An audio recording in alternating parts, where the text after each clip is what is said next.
नमस्कार मित्रों, मैं फिर एक बार भाई देवघरे सड़े तोड़ यूट्यूब चैनल पर। मित्रों, आज का मेरा जो विषय है वो एक बेट्टी महमूद करके एक अमेरिकन औरत है जिसके 2 बेटे हैं, डाइवोर्सी है। वो बाद में संबंध में आती है सैयद बुजुर्ग महमूदी के। इसका नाम है मूडी करके। ये एक अस्थिरोग तज्ञ भी है और एनेस्थेसिया स्पेशलिस्ट भी है अमेरिका में। अब होता यूँ,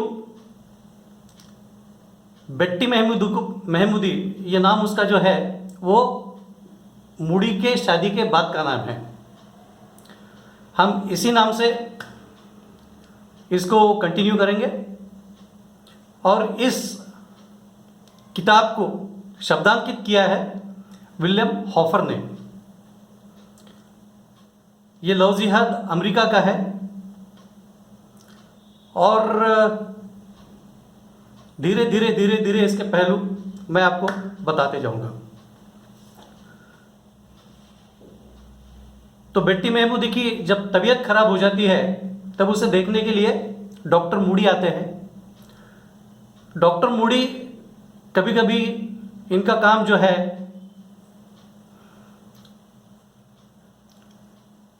वो एनेस्थेसिया स्पेशलिस्ट और उसके बाद फिजियोथेरेपी ये भी वो करते रहते हैं। सो जब बेट्टी महमूदी की तबीयत थोड़ी ठीक हो जाती है तो फिजियोथेरेपी के नाम पे ये उनके घर जाना चालू कर देते हैं। ये कंटिन्यूअस चलते रहता है।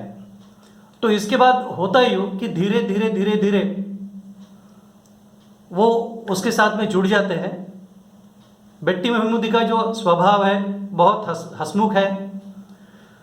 वो बेट्टी महमूदी के दोनों बेटों के लिए चॉकलेट लेके जाते हैं और काफ़ी प्यार बरसाते हैं।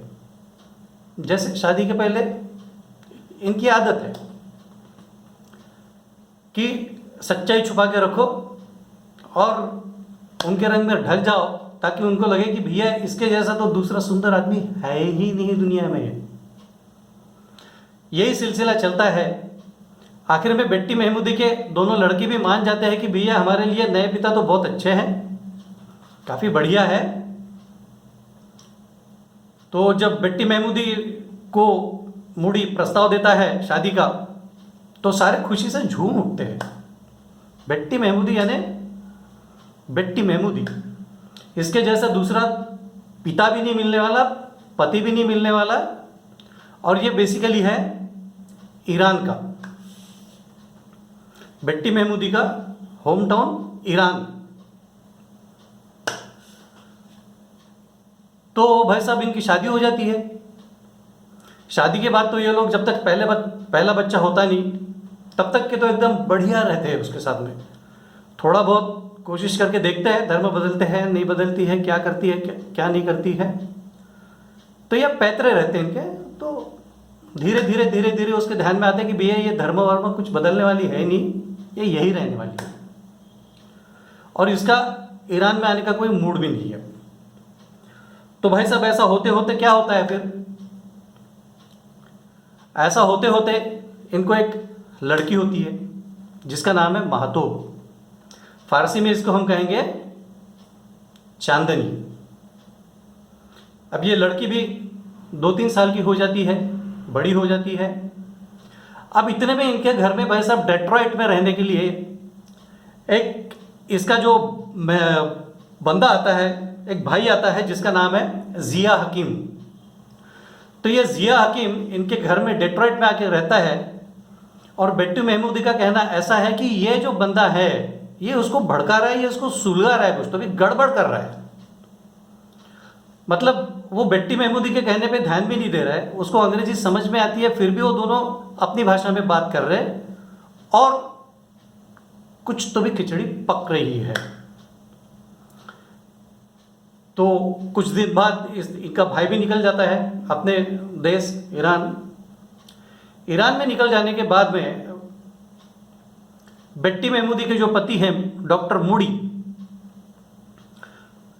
मूडी इनको कहते हैं कि भैया ऐसा करते हैं, 15 दिन की मैं छुट्टी लेता हूं, हम लोग ईरान जाते हैं।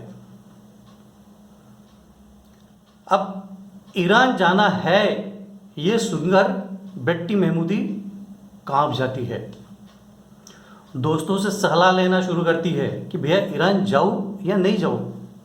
उसके दोस्त लोग भी कहते हैं भैया तू ईरान एक बार गई कि तू ईरानी होके रह गई, तेरी बेटी तू भूल जा। ये ऐसे सारे तरफ से उसको सलाह आते रहती है। उसके माँ पिताजी भी डेट्रॉइट में उसके घर के पास में ही रहते हैं, लेकिन वो भी उसको सलाह देते हैं देख मत जा। लेकिन पति के पैर में अंधी बेट्टी महमूदी आखिर में उस पर भरोसा करके, जब बहुत ज़्यादा पीछे पड़ जाता है बेट्टी महमूदी मूडी, तो डॉक्टर मूडी पे भरोसा करके बेट्टी महमूदी ईरान को जाने के लिए फ्लाइट पे चढ़ जाती है। अब भाई साहब सीन देखो बहुत बढ़िया है। सीन ऐसा है कि जैसे ही ईरान में उतरने की बारी आती है, डॉक्टर मूडी उसको कहता है कि ऐसा करो आपके पासपोर्ट मेरे पास दे दो। अमेरिकी पासपोर्ट यदि वो लोग देखेंगे तो आपकी बहुत ज़्यादा तहकीकात करेंगे। मेरा नाम है सैयद बोजोर महमूदी यहाँ का एक बहुत बड़ा प्रस्थ है, और जिसकी वजह से ये लोग मैं जो भी करूँगा उसको ना नहीं बोलेंगे। ऐसा बोल के अभी उसके साथ में आ रही बेट्टी महमूदी के साथ में महातोब भी हैं, बेट्टी महमूदी है और डॉक्टर मूडी, ये तीनों वहाँ पे उतरते हैं। डॉक्टर मूडी बेट्टी महमूदी का पासपोर्ट, महातोब का पासपोर्ट अपने पास में रख देता है बीइंग अमेरिकन पासपोर्ट, और अपना खुद का एक ईरानी पासपोर्ट इमिग्रेशन में सामने कर देता है। अब मजा देखिए, एक पासपोर्ट पे 3 लोग ईरान के अंदर घुस जाते हैं। बेट्टी महमूदी कहती है मुझे वही डर था कि कुछ गड़बड़ होने वाली है। अब यहां से इसकी बेट्टी महमूदी की लव जिहाद की कथा शुरू हो जाती है। अब पहले 2-4 दिन तो बहुत बढ़िया गुजरते साहब, सवाल ही नहीं है, ठीक है। पहले 2-4 दिन आमे बोजोर मतलब मूडी की बड़ी बहन, उसके घर में इसका रहने का बंदोबस्त है। उसको वहाँ की रहन सहन पसंद नहीं आती, क्योंकि उसको अभी चादर पहनने के लिए देते हैं। चादर मतलब वो पूरा कपड़ा ढकने वाला, सिर्फ आँख, नाक और मुंह खुला, बाकी पूरा ढकने वाला कपड़ा, और बाकी पूरा शरीर ढका हुआ, नाखून भी ना दिखे।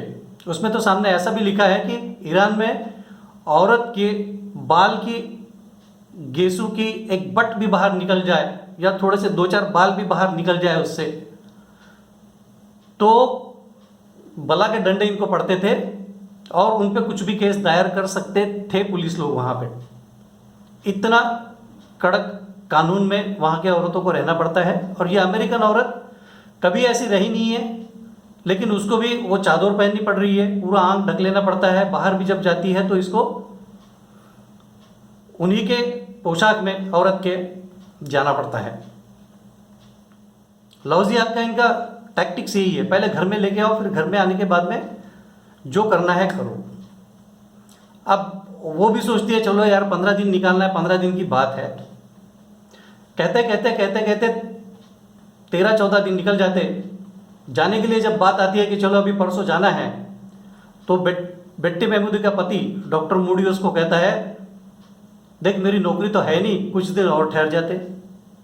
This was a first shock to Betty Mahmoody कि इसकी वहाँ पे नौकरी निकल गई है। या तो फिर डॉक्टर मूडी ने इसको नहीं बताया कि मेरी नौकरी छूट गई है, या तो फिर तीसरा कुछ प्लान करके ये लोग आए। ये सब अभी बेट्टी महमूदी के दिमाग में घूमते रहता है। हमारे यहाँ भी देखो क्या किया है इन्होंने यही किया है, बुलाओ, घर में बुलाओ, फिर पकड़ के पीटो। छत्रपति शिवाजी महाराज, क्या हो गया? आगरा में बाइज्जत उनको बुलाया गया था। आने के बाद में उनको तीसरी श्रेणी में खड़ा कर दिया गया था। तीसरी श्रेणी में खड़ा करने के बाद जब छत्रपति शिवाजी महाराज गुस्सा हो गए तो उनको आगरा में कैद किया गया। राजनीति का एक उसूल है, जो राजनीतिक आते हैं उनको उनके सम्मान इत्मीनान इसके साथ में उनका अदब किया जाता है, सम्मान किया जाता है, और भले ही विचारधाराएं अलग हो लेकिन फिर भी उनको वापस बाइज्जत जाने दिया जाता है। लेकिन ऐसा ये लोग कभी भी इन्होंने किया नहीं है। 90 गुरु सिखों के, उनके बारे में भी ऐसा ही किया है। उनको भी जो धर्म कबूल करने के लिए शरीर को क्षत विक्षत बच्चों को उनके मारा गया, घर में बुला के मारा गया और धर्म बदलने को कहा गया। तो इनकी ये पॉलिसी है, इनकी ये टेंडेंसी है। ये जाते हैं तो बाहर ये लोग बहुत बढ़िया तरीके से रहते हैं, घर में जब अपने घर में जब लेके आते हैं तब जुल्म ढाना शुरू करते हैं। बस वही हुआ बेटी महमूदी के साथ में। अभी इन्होंने उसको जाने से मना कर दिया, बाहर घूमने से मना कर दिया। घर में फ़ोन यदि इसको करना है डेट्रॉइट में अपने माँ पिताजी को, तो सामने तीसरा आदमी एक बंदूक लेके, बंदूक मतलब खड़ा रहता था कि क्या बात कर रही है, हम जो बोल रहे हैं वो हिसाब से बात कर, नहीं तो फिर तेरी बच्ची को तकलीफ देंगे। ये सब सिलसिला सहते सहते सहते सहते अब बेटी मुड़ी के ध्यान में आ गया, भैया यहाँ से निकलना है तो कुछ करना पड़ेगा। क्या करना पड़ेगा? सब तरफ से दीवारें बंद। आमे बोजोर जहाँ पे रहती है, उसकी जो बड़ी बहन है डॉक्टर मुड़ी की, उसकी कड़क निगाहें उस पर, हर मिनट का हालचाल आता पता इनको रहता है। रहने की स्टेटस हाइजीनिकली खराब है पूरा। वो जो चादर पहनते हैं वो चादर कई दिनों तक धोते नहीं हैं। उन्होंने बोला है कि भैया रोज स्नान करना भी ज़रूरी नहीं है। स्नान करने के लिए भी इन पे अड़सर डाला जाता था। स्नान नहीं करना, हफ्ते 10 दिन में एक बार, महीने में एक बार, ये सब चीज़ें चलती थी। अब धीरे धीरे धीरे धीरे जैसे तैसे बेटी महमूदी डॉक्टर मुड़ी को मनाती है कि भैया ये घर से तो बेहतर अपन दूसरे किसी और के घर में रहेंगे, जो भाई अपने घर में आया था उसी के घर में जाके रहते हैं। चलो मान जाता है, डॉक्टर मुड़ी मान जाता है, आमे बुजुर्ग मान जाती है, सारे लोग मान जाते हैं, ये बंदा मान जाता है, इसके घर में रह के आना ये शुरू कर देती है। अब ठीक है, इस पर बहुत जुल्म ढाते कि भैया तू हमारा धर्म स्वीकार कर, अब तेरे को यही रहना है, तेरी बेटी को भी यही सीखना है, तू हमारी भाषा सीख जा, ये कर वो कर। ये इसके ध्यान में आता है कि भैया अभी इसमें से अपने को छुटकारा नहीं है, नाटक के लिए ये सब करना पड़ेगा, नाटक के लिए करना पड़ेगा, करेंगे अभी। वो भी उनका विश्वास हासिल करने के लिए ये सारी चीज़ें शुरू कर देती है कि ट्यूशन में चले जाओ जहाँ पे नमाज सिखाते हो। फिर बाद में एक दिन डॉक्टर मुड़ी इसको बोलता है कि अब अपने बेटी को स्कूल सिखाना है, यही की स्कूल सिखाना है। बेटी महमूदी उसको बहुत मना करती है कि नहीं, उसको यहाँ स्कूल मत सिखाओ यार, हम लोग उधर जाएंगे, शांति से संसार करेंगे यार, वहाँ पे सिखाएंगे, ठीक ठाक रहेगा, सब मज़ा आएगा। लेकिन वो नहीं मानते। महतोब जो है, महतोब स्कूल में जाने के बाद वो गंदी स्कूल, वो गंदा टॉयलेट, ये सारा देख के रोने लगती है। वो बोलती नहीं मम्मी तुम जाओ मत, मेरे साथ पे रहो। आखिर में तय ऐसा होता है कि ये लोग महतोब के साथ में बेटी महमूदी वहाँ रहना शुरू कर देती है कि स्कूल में रुकेगी और उसी के साथ वापस आएगी। उस पर भी उसके कड़क कानून नियंत्रण लगे हुए हैं कि भैया तू स्कूल में रुकेगी। तो उसने प्रिंसिपल को बता के रखा है कि इसका कुछ नहीं करना, ना इसको फ़ोन करने देना, ना इसको बाहर जाने देना, सिर्फ इसको बेटी के सामने दिखा देना कि भैया बैठी हूँ मैं, जाऊँगी नहीं कहीं। अब धीरे धीरे ये भी थोड़ा प्रिंसिपल को ध्यान में आ जाता है, ये भी थोड़ा इधर उधर से मनवाने लगती है, कुछ काम की वजह से बाहर जाने लगती है। अब इसको एक बंदा मिल जाता है जो इसको अंग्रेजी समझता है और उसका एक छोटा सा शॉप है, और उसको बोलता है कि चलो आप बाकायदा यहाँ से, मेरे यहाँ से जहाँ चाहिए वो फ़ोन कर सकते हैं। वो वहाँ से फिर एम्बेसी में इसका डॉक्टर एलन के साथ में इसका कांटेक्ट हो जाता है और अमेरिकन एम्बेसी में इसकी बात होना शुरू होती है। अब सब तरफ से इसको पकड़ के रखा है कि भैया तू जाएगी नहीं कहीं।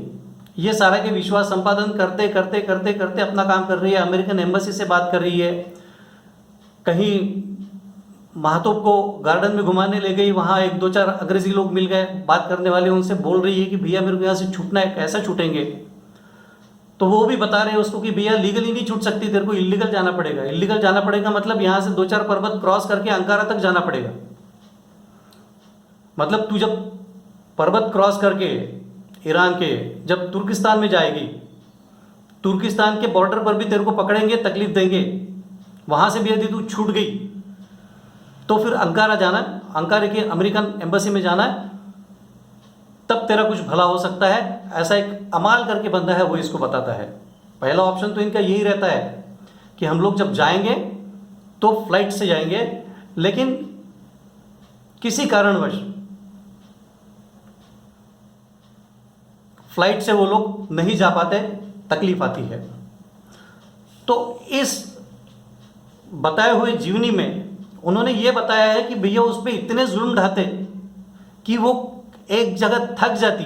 फिर बाद में डॉक्टर मूडी उसको कहता है कि भैया चल ठीक है, तेरे को जाना है ना, तू जा, मैं बेटी को यहाँ रखता हूँ।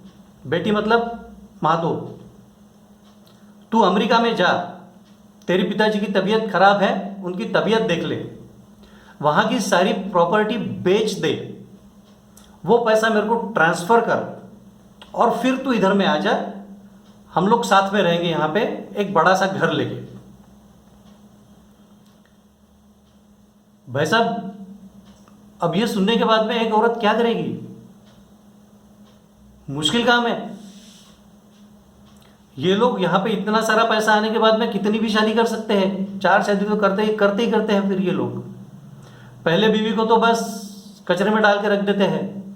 महातोप का ये लोग पूरा धर्म बदलकर ईरान वाली एक लड़की बना रहे थे, जिसके लिए वो साफ मना कर रही थी, रोती थी, चीखती थी। इसको कई बार पीटा गया, मारा गया, दोनों को मारा गया, पीटा गया, बहुत सारा इसमें वर्णन है साहब।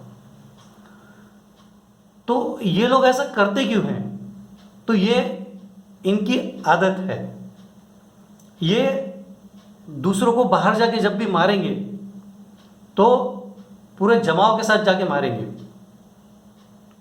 लेकिन अकेला लव जिहाद में यदि किसको लाकर तकलीफ देना है या तो फिर पटा कर लाना है, तो ये पहले इतना अच्छा बर्ताव करते हैं कि वो सारी चीज़ें निछावर कर देता है उस पर, और फिर जब ये घर पे आती है तो असली रंग दिखाना शुरू कर देते हैं।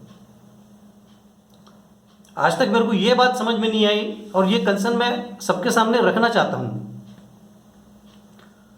कि हिंदुओं के लिए एक बीवी क्यों और मुसलमानों के लिए 4-4 बीवियां क्यों? ऐसा कानून क्यों बनाया? और ये जो मराठा आरक्षण करके जितने भी लोग चिल्लाते हैं, वो लोग ये क्यों नहीं चिल्लाते कि भैया छत्रपति शिवाजी महाराज की 5 बीवियां थी। पहली सईबाई निंबालकर, दूसरी सोहराबाई मोहिते, तीसरी पुतलाबाई पालकर, चौथी गायकवाड़ और 5वीं काशीबाई जाधव। जब छत्रपति शिवाजी महाराज 5 बीवियां कर सकते हैं, तो फिर हिंदुओं के लिए एक बीवी ऐसा कानून क्यों बनाया? यह कंसर्न मैं यहां रखना चाहता हूं। और इसके लिए मराठा समाज कुछ करता क्यों नहीं है? अब जैसे धनंजय मुंडे का केस आ गया, क्या प्रॉब्लम था? कुछ प्रॉब्लम नहीं था। धनंजय मुंडे का जो प्रॉब्लम था, वो 3 बीवियां कर सकता था, बोल सकता था, कानून में रहता था तो कोई तकलीफ नहीं थी। अपने राठौड़ मंत्री को भी कोई प्रॉब्लम नहीं था, फिर तो 3-4 बीवियां तो आराम से ऐसे ही रख लेते थे, लेकिन इनको राजीनामा देना पड़ा। धनंजय मुंडे की केस ऊपर तक चले गई, लेकिन एक भी मराठा आदमी बोला नहीं कि भैया छत्रपति शिवाजी महाराज की तो 5-5 बीवियां थी, हिंदुओं की एक क्यों रखी है, और कायदे कानून ऐसे बदलाते क्यों नहीं? बदलना ज़रूरी है, आज की ज़रूरत है। दूसरा भाई साहब, अभी गुरु गोविंद सिंह की भी 3 बीवियाँ थी, लेकिन एक भी, पहली तो थी माता जी, तो दूसरी बीवी थी, उन्होंने 17 साल के उम्र में शादी करी थी माता सुंदरी से, और 33 साल की उम्र में शादी करी थी माता साहिब देवान से। तो उनकी भी 3 बीवियाँ थी, लेकिन एक भी सिख बोलता नहीं कि भैया हमारे इसमें भी तीन बीवियाँ जायज़ है, कर सकते हैं, एक ही शादी पे हम लोग क्यों अटके हुए हैं। भाई साहब, उस जमाने में प्रभु श्री राम का एक पत्नी व्रत था, लेकिन प्रभु श्री राम का जन्म सिर्फ एक काम के लिए हुआ था, उनको रावण को वध करना था। बराबर है। इसी के वजह से उन्होंने एक पत्नी व्रत रख के राम राज्य का एक संकल्पना, राम राज्य क्या होता है, ये सारी चीजें उन्होंने सामने रखी। और मित्रों, मजे की बात यह है कि हमारे यहाँ हर भगवान के हाथ में शस्त्र है। प्रभु श्री राम धनुष्यबाण है, श्री कृष्ण शंख चक्र गदा, हनुमान और सुदर्शन चक्र, हनुमान जी के हाथ में गदा है। किसी भी देवता को पकड़ो, सबके हाथ में भगवान के हाथ में शस्त्र है। जितने भी राक्षसी वृत्ति के लोग हैं, उनको मारने के लिए और सज्जनों को तारने के लिए इस शस्त्र का प्रयोग किया जाता है। लेकिन और एक भी हिंदू को आप देखना गलत इस्तेमाल नहीं करेगा, लेकिन हिंदुओं को घर में शस्त्र रखने के लिए मनाही है, जबकि दशहरे में शस्त्र पूजा ये हमारा एक धार्मिक उत्सव है। तो ये सारी चीज़ें पे बंदिश क्यों लाई गई, इसको बंद क्यों किया गया है? ये मेरा एक केंद्र सरकार से इस माध्यम से निवेदन है कि यदि हमारी रक्षा करनी है, तो यदि भगवान के हाथ में शस्त्र थे, तो हमारी सुरक्षा के लिए, हमारी स्वरक्षा के लिए हमारे घर में शस्त्र रखने का कानून बनाया जाए। क्योंकि कारण बताता हूँ, जितने भी मदरसे है, मॉस्क है, कई जगह पाया गया कि यहाँ पे शस्त्रागार मौजूद है। जब इनको हमला करना रहता है, तो हमला करने के वक्त इनके पास 10-5 मिनट में शस्त्र कहाँ से आते हैं, कैसे मुहैया किया जाता है, कहाँ से आते हैं? तो इस पे केंद्र सरकार पूरी तरीके से बल क्यों नहीं देता, ध्यान क्यों नहीं देता कि भैया हर मदरसे को, हर मस्जिद को तरीके से छानबीन क्यों नहीं होती? अब रशिया की एक न्यूज़ आई थी बीच में, एक मस्जिद में उनको बॉम्ब पाया गया, उन्होंने उसी बॉम्ब से उस मस्जिद को उड़ाया था। लेकिन हमारे यहाँ ऐसी कोई तकलीफ, ऐसी कोई तजवीज़ नहीं है। हमारे यहाँ किसी को तकलीफ नहीं है, हमारे यहाँ किसी को किसी की लेन देन नहीं है। इसका मुझे बड़ा अचरज होता है। ये मैं सामान्य जन की मन की बात कर रहा हूँ, पूछ रहा हूँ आप सबसे। तो भाई साहब आगे चलते हैं। तो जब मूडी ये जब प्लान उसके सामने रखता है, तब ये बेटी महबूदी दिल से ठान लेती है, नॉट विदाउट माई डॉटर। अब यहाँ से पलायन तो करना है, लेकिन बेटी के साथ करना है। यहाँ से फिर एक गेम शुरू हो जाता है। उसको जाने के लिए मजबूर करने के लिए डॉक्टर मूडी उसका टिकट निकाल के रखता है, उसका वीज़ा, पासपोर्ट, सारी चीज़ें, ईरान का पासपोर्ट, ये वो सारा जुगाड़ करके रख देता है। उसका वीज़ा निकाल के रखता है, उसका टिकट निकाल के रखता है, उसका टिकट का डेट भी, दिन भी उसने शुक्रवार रखा हुआ है, और आज की तारीख है बुधवार। जो बंदा अमाल था, उस अमाल से ये बात करती है कि भैया अभी मेरे पास दूसरा रास्ता है नहीं। जैसा मौका उसको मिलता है, महतोब को समझाती है, बेटी अब तैयार रहना, या तो जीना और अमेरिका पहुंचना, या तो जाते जाते रास्ते में मर जाना। दोस्तों वहाँ से वो अमाल के यहाँ चले जाती है। अमाल फिर उसको बोलता है कि भैया मेरे यहाँ रहने की व्यवस्था है, तू 7-8 दिन तो तेरे को कम से कम यहाँ रुकना पड़ेगा मेरे पास में। वो उसको छिपा के रखता है। अमाल एक अच्छा आदमी है, वो उसको बोलता है कि जितना पैसा लगता है, तकरीबन उनके जाने का जो खर्चा अमाल को आने वाला था वो $12,000 है, अमेरिकन डॉलर्स। वो बोलता है कि भैया इसके लिए रुक जाओ, आप 7-8 दिन रुक जाओ, $12,000 आप पहुँचने के बाद दो, लेकिन मैं जैसा बोलता वैसा अब आपको करना पड़ेगा। अभी क्या किए, जैसा अमाल बोलेगा वैसा करना पड़ेगा, लेकिन अमाल अच्छा आदमी निकलता है। आज निकले हुए जब ये लोग निकलते हैं, जैसे एक हफ्ता 10 दिन रुक के कुछ 7-8 दिन होने के बाद में ये लोग तुर्कस्तान क्रॉस करते हैं। कहीं से इनका प्रवास जो है, ट्रैवलिंग जो है, कहीं कार से है, कहीं बस में बिठा देते हैं, कहीं और कहीं बिठा देते हैं, फिर जंगल जब आता है तब पैदल चला देते हैं। इस तरीके से इनका सारा जर्नी चलते रहता है। खाने के लिए कभी मिलता है, कभी नहीं मिलता है। मिलता है तो वक्त ऐसा होता है कि उनको खाने के लिए टाइम नहीं होता है, तो फिर वैसे चले जाते हैं। कहीं खाना देर से मिलता है, कहीं पकने में देर लग रही है। सिर्फ बहुत सारी इसमें तकलीफ़ी है। एक बार पढ़ने लायक किताब है कि ये लफ्ज़ियात होता क्या है। तो इसके बाद में 7 दिन के बाद में ये तुर्कस्तान क्रॉस करती है। तुर्कस्तान बॉर्डर क्रॉस करने के बाद में जब अंदर आती है, वहाँ से जैसे तैसे एक होटल में जाती है। होटल वाला बोलता है कि भैया तू तो अमेरिकन है, तू यहाँ नहीं रह सकती। उसको वहाँ से फिर भगा दिया जाता है। उसके पास आज की तारीख में पासपोर्ट भी नहीं है, आज की तारीख में उसके पास एक भी डॉक्यूमेंट नहीं है। वो अमाल के कहने पर भाग के गई है। फिर वो उसी से विनती करती है कि भैया मेरे को बताओ कम से कम कि मैं कौन से होटल में जाऊँ कि जहाँ कागजात नहीं देखते। वो उनको एक होटल का नाम बताते हैं, वहाँ चले जाते हैं। वहाँ पे वो रात को दबा के, जैसा कहीं से जेल से छूट छाट के ऐसे बढ़िया तरीके से एक रात एंजॉय करते हैं दोनों, माँ और बेटी। बढ़िया नहाते हैं, बढ़िया खाते हैं, बढ़िया सोते हैं। और दूसरे दिन सुबह सुबह जाके अंकारा में जाते हैं, जहाँ इनकी अमेरिकन एम्बेसी है। ऑलरेडी उनके माँ पिताजी ने इनको बता दिया रहता है अंकारा एम्बेसी में कि भैया मेरी बेटी आने वाली है। और उनकी फिर वहाँ से फ़्लाइट से एक व्यवस्था करी जाती है, जहाँ से वो वापस जाते हैं। दोस्तों ये एक बार ज़रूर पढ़ने लायक किताब है। मैं खुद पढ़ा था, इसमें से मेरे को एक लफ्ज़ियात का एक अच्छा आइडिया है। तो आप भी थोड़ा तरीके से रहे, शांति से रहे, और ये किताब एक बार ज़रूर पढ़े। मुझे अच्छी लगी, शायद आपको भी लगेगी। यही मैं आज का ये एपिसोड समाप्त करता हूँ।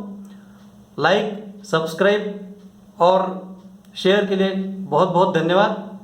आपका ऐसा कृपानुग्रह बना रहे। धन्यवाद।